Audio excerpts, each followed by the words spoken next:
Hora da nossa parceria exclusiva com Bom Dia Mercado e o Theo Takar, editor-chefe do BDM Online, já está aqui com a gente. Bom dia, Theo. Bom dia, Muriel. E os investidores estrangeiros aí mantêm o interesse pelos mercados emergentes, né, em meio a essa onda global de diversificação de carteiras, mesmo após o alívio aí das tensões geopolíticas provocadas por Donald Trump em torno da Groenlândia. Com isso, não para de chover dinheiro gringo aqui na Bolsa Brasileira, né? Só para se ter uma ideia aí do tamanho do interesse do investidor estrangeiro pelo mercado brasileiro, só nos primeiros 20 dias deste ano, eles já aplicaram quase 9 bilhões de reais em ativos na B3. Esse volume aí equivale a mais de um terço dos 25,4 bilhões de reais que foram investidos aí pelos gringos aqui no ano passado, no ano inteiro, né? Isso dá uma boa medida aí de como 2026 começou diferente aí com força total nos mercados emergentes. Ao que parece, né, os grandes investidores globais estão cansados aí de todas as confusões armadas por Trump, que provocam intensa volatilidade na bolsa americana. Com isso, né, os estrangeiros estão buscando oportunidades em outros destinos, desmontando grande parte da exposição de suas carteiras aos ativos americanos. E nessa rota de fuga dos Estados Unidos, está o Brasil, né, com a Selic ainda elevada, oferecendo uma rentabilidade interessante tanto na renda fixa como oportunidades também na renda variável. Né? Por isso que ontem aí tivemos mais um repeteco do filme da quarta-feira, né? O dólar voltou a cair forte, fechou abaixo dos R$ 5,30, enquanto o Ibovespa renovou seus recordes e fechou acima dos 175 mil pontos, né? Com uma alta de mais de 2%.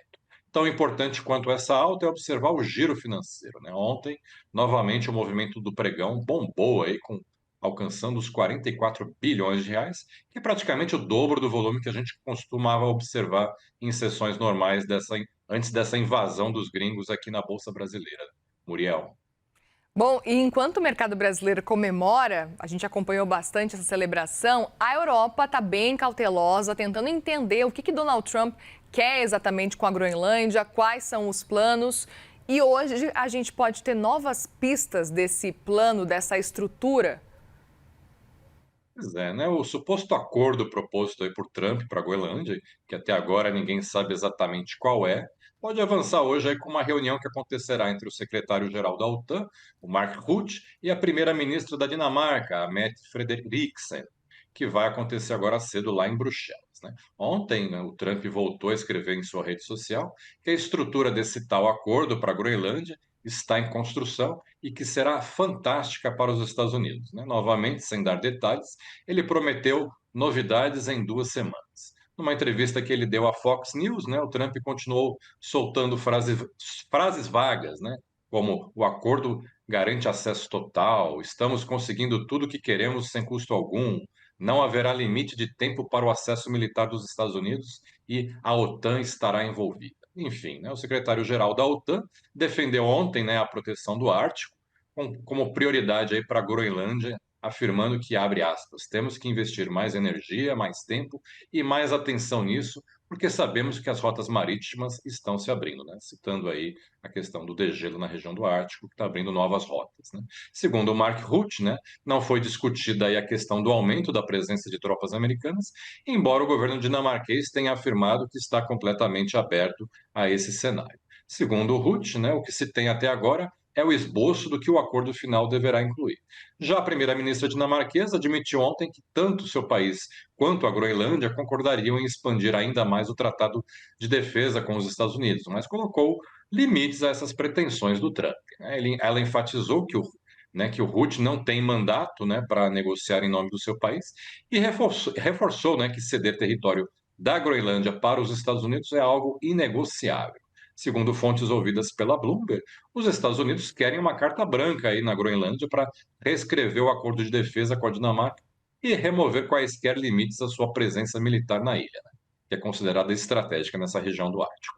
O acordo original, que foi assinado em 1951 e que depois sofreu ajustes em 2004, né, afirma que os Estados Unidos devem consultar e informar a Dinamarca e a Groenlândia antes de fazer quaisquer alterações significativas nas operações ou instalações militares na Groenlândia. Ainda segundo essas fontes da Bloomberg, o acordo preliminar anunciado pelo Trump incluiria o estacionamento de mísseis americanos na ilha, direitos de mineração com o objetivo de manter os interesses chineses afastados e também uma presença reforçada da OTAN no Ártico, né? Vamos esperar para ver o que vai sair dessa reunião de hoje, se a gente vai conseguir confirmar se de fato é isso que o Trump quer na Groenlândia, Muriel. Exato, Theo. Agora a gente fala da agenda dos mercados para essa sexta-feira, porque certamente a repercussão do balanço da Intel está na sua lista, né? Ah, com certeza, né? As ações da Intel levaram um tombo de 7% ontem à noite no After Hours em Nova York, após a divulgação do balanço, né?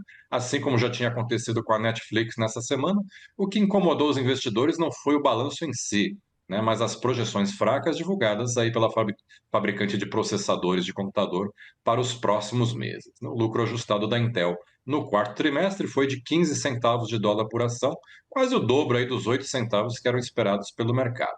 A receita caiu 4% na comparação com o quarto trimestre de 2024 para 13,7 bilhões de dólares, mas também superou a previsão dos analistas, que era de 13,4 bilhões. Já o guidance, a gigante de tecnologia estimou aí uma receita entre 11,7 e 12,7 bilhões de dólares no primeiro trimestre deste ano, enquanto o mercado esperava bem mais, aí esperava que a companhia projetasse receita de pelo menos 12,6 bilhões de dólares. Além disso, né, a Intel disse que provavelmente terá prejuízo nesse trimestre de 21 centavos por ação, contrariando aí a expectativa dos investidores, que era de um lucro ajustado de 6 centavos por ação, né?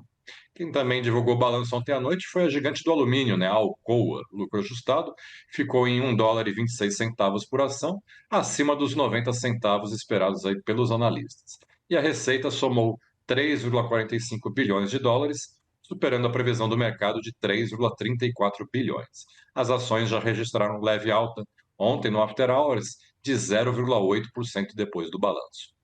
Na agenda de hoje, temos a leitura final aí de janeiro do Índice de Sentimento do Consumidor nos Estados Unidos, medido pela Universidade de Michigan, né, que será divulgado ao meio-dia. E junto com ele, vêm embutidas aí as expectativas de inflação nos Estados Unidos para 1 e 5 anos. Já o dado preliminar de janeiro de atividade, que é medido pelo PMI composto da S&P Global, sai às 11h45 pelo horário de Brasília. De tarde, temos o dado semanal sobre postos e plataformas em operação nos Estados Unidos, que a Baker Hughes divulga às 2 horas. E na Europa saíram agora cedo dados preliminares de atividade medidos pela S&P, né? O PMI composto da zona do euro, em janeiro ficou em 51,5 pontos, estável aí na comparação com dezembro e levemente abaixo da expectativa dos economistas, que era de 51,8. No Reino Unido, o PMI composto subiu de 51,4 para 53,9 pontos, mas veio acima do consenso, que era de 51,5. No Japão, tivemos decisão de política monetária nessa madrugada, né? O BOJ, o Banco Central do país, manteve o juro japonês em 0,75%. Já a leitura preliminar do PMI composto por lá avançou de 51,1 pontos em dezembro para 52,8 pontos agora em janeiro. E aqui no Brasil não tem nenhum indicador relevante previsto para essa sexta-feira, Muriel. Perfeito, um resumão ótimo. Obrigada, viu, Theo? Bom trabalho para você por aí e bom fim de semana também. Bom fim de tchau, tchau. Tchau, tchau.